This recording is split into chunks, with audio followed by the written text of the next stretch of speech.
Hola a todos y bienvenidos a este nuevo análisis. Hoy vamos a viajar directos al período Cretácico Superior para desentrañar los secretos de uno de los dinosaurios más inconfundibles que jamás haya pisado la Tierra. Hablamos de ese gigante que resulta reconocible al instante por ese extraño y espectacular adorno tubular en la cabeza. Es el típico dinosaurio que vemos en una imagen y decimos, ¡ah, ese me suena! Pero la verdad es que sus verdaderas características científicas siguen siendo una sorpresa monumental. Así que preparémonos para descubrir la verdadera historia del Parasaurolophus. Lo que más recuerdo son sus llamadas. Son inquietantes y hermosas. Empezamos con esta famosísima frase de la cultura pop, pronunciada por el personaje de la doctora Ellie Sattler, porque establece de maravilla nuestro tema central de hoy, la bioacústica. Sin desvelar todavía toda la ciencia que hay detrás, esto ya nos da una pista brutal. Esta criatura no solo era visualmente espectacular, sino que dominaba el paisaje sonoro de su época de una manera verdaderamente única. Pasamos a la sección 1, un ícono de la cultura pop. Hay un contraste enorme, casi brutal, entre la inmensa fama mundial de este animal y su realidad paleontológica. A pesar de aparecer constantemente en películas taquilleras, videojuegos y miles de libros ilustrados, el Parasaurolophus es en realidad un hallazgo bastante raro en el registro fósil, especialmente si lo comparamos con otros dinosaurios con pico de pato que vivieron en la misma época. Y esto nos lleva a uno de los primeros grandes tropiezos en la historia de la paleontología.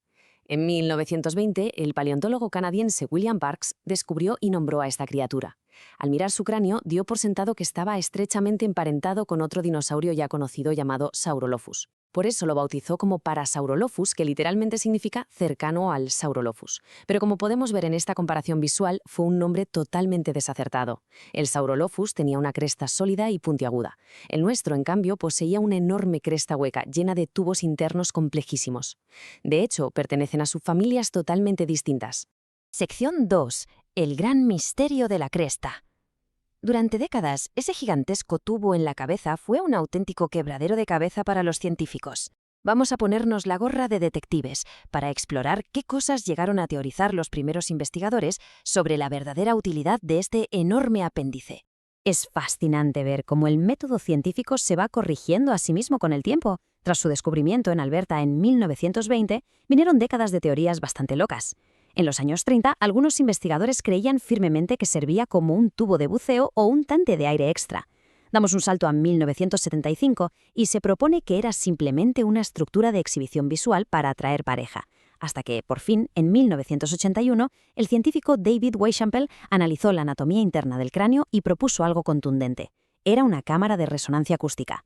Claro, para llegar a esa conclusión hubo que descartar las ideas anteriores, y hay que detenerse en el defecto fatal de la famosa teoría del tubo de buceo. Era un pequeñísimo detalle. Sencillamente, no había ningún orificio en la punta de la cresta. Y bueno, no hace falta ser un experto para darse cuenta de que usar un tubo de buceo sin un agujero para que entre el aire no es la mejor estrategia si eres un dinosaurio de varias toneladas intentando nadar. Sección 3. Una sinfonía prehistórica. La realidad es que la cresta era un instrumento musical anatómico. Los científicos descubrieron que la intrincada red de tubos huecos de su interior funcionaba de una forma sorprendentemente parecida a un instrumento de viento actual. Era como llevar una tuba incorporada en la cabeza, diseñada específicamente para amplificar y proyectar el sonido.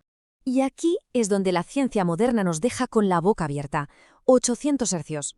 Un estudio reciente construyó un modelo físico de la cresta replicando su estructura exacta para hacer pruebas acústicas y determinó esa cifra. Esa era la frecuencia fundamental de la llamada del dinosaurio. Imaginemos por un momento ese paisaje del Cretácico, vibrando con bocinazos constantes de 800 hercios que hacían eco a kilómetros y kilómetros de distancia. Pero la acústica también nos cuenta cómo crecían. Estudiando el oído interno y modelando los cráneos, los investigadores descubrieron que la voz del animal cambiaba con la edad. Los más jóvenes, con crestas cortitas, emitían sonidos mucho más agudos que no viajaban tan lejos, una táctica genial para comunicarse con sus padres sin alertar a los depredadores de la zona. En cambio, los adultos, con esas crestas enormes, emitían potentes bocinazos de baja frecuencia capaces de barrer distancias inmensas. Y para hacer esta sinfonía aún más rica, hay que saber que no había un solo tipo de instrumento. Teníamos distintas especies. El Walkeri del norte lucía la cresta larga y clásica. El Tubicen de Nuevo México tenía una estructura más recta y profunda con pasajes loquísimos, y el Cirtocristatus un adorno más corto y dramáticamente rizado hacia atrás. Cada forma actuaba como un instrumento distinto, aportando una enorme variedad a la gran orquesta de Norteamérica. Lo que nos lleva a la sección 4. Vecinos y depredadores. Con tanto ruido surge una pregunta obvia. ¿A quién le estaban gritando exactamente? ¿O de quién se estaban escondiendo? Porque este dinosaurio vivía en un ecosistema lleno de vida y de amenazas constantes. Es hora de desmontar uno de los grandes mitos del cine. Es súper común ver en la pantalla al Parasaurolophus huyendo a la carrera de un gigantesco Tyrannosaurus Rex, pero la línea temporal nos dice otra cosa. Estos herbívoros vivieron mayoritariamente durante la edad campaniense, bastante antes de que el T-Rex entrara en escena. Sus verdaderas pesadillas andantes eran otros depredadores de la época, concretamente el Gorgosaurus y el Daspletosaurus. Para ponernos en situación, pensemos en el ecosistema del Campaniense. Eran llanuras costeras muy cálidas y pantanosas, llenas de helechos y altísimas coníferas. Compartían este hábitat tan denso con otros dinosaurios como el Corythosaurus o el Chasmosaurus. Y un detalle alucinante: gracias a la fuerza de sus patas traseras, el Parasaurolophus podía alzarse sobre dos patas. Esto le permitía alcanzar hojas altas que sus vecinos, más bajitos o más pesados, simplemente no podían ni rozar. Sección 5. El holotipo maltratado. Vamos a reducir un poco la escala para conocer una historia de supervivencia absolutamente increíble.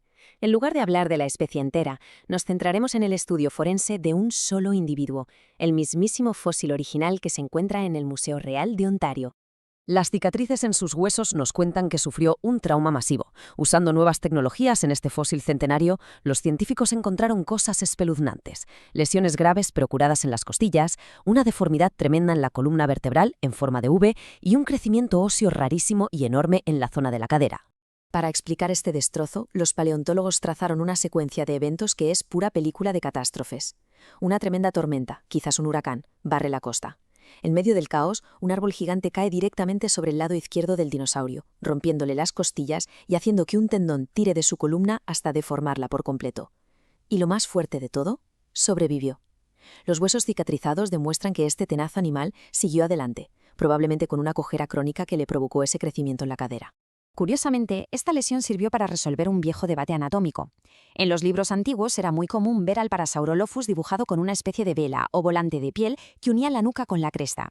Se llegó a decir que el daño en la columna se debía a que ese gigantesco ligamento tiró desde la punta del cuerno. Pero la ciencia moderna lo ha dejado claro. El ligamento nucal se unía a la parte posterior del cráneo, igual que en los reptiles de hoy en día. Todo el daño fue por el accidente con el árbol. Así que, mito del volante carnoso, completamente desmentido. Al final, el Parasaurolophus no era ni un buceador prehistórico ni un error de catálogo, sino un comunicador terrestre extraordinario, capaz de sobrevivir a la furia de la naturaleza mientras hacía retumbar el bosque con su voz. Gracias a la paleontología y a la acústica, hemos recuperado un sonido que llevaba apagado decenas de millones de años. Y esto nos deja con una pregunta fascinante para terminar. Al mirar las rocas bajo nuestros pies, ¿qué otros sonidos del mundo prehistórico están ahí ocultos, esperando pacientemente a ser recreados por la ciencia? Muchas gracias por acompañarnos en este recorrido. ¡Hasta la próxima!